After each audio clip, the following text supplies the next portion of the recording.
Fid-dawl ta' dak li qal il-Prim Ministru Joseph Muscat ftit tal-jemilu dwar l-istudji li qed isiru sabiex tiġi reklamata l-art, il-President ta' Nature Trust Vince Attard wera tħassib tiegħu dwar l-impatt ekoloġiku fuq il-baħar riżultat ta' dan il-proċess.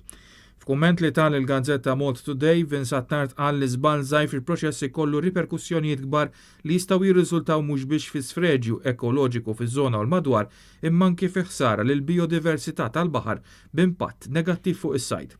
Dan jistgħu wkoll jaffettwaw direttament u b'mod ħażin it-turiżmu tal-bugħadasa u turiżmu ieħor. Barra minn hekk Attard ġibet ukoll l-attenzjoni dwar in-nuqqas ta' pjanar min-naħa tal-Gvern f'dak li għandu x'jaqsam man-maniġjar ta' skart tal-kostruzzjoni.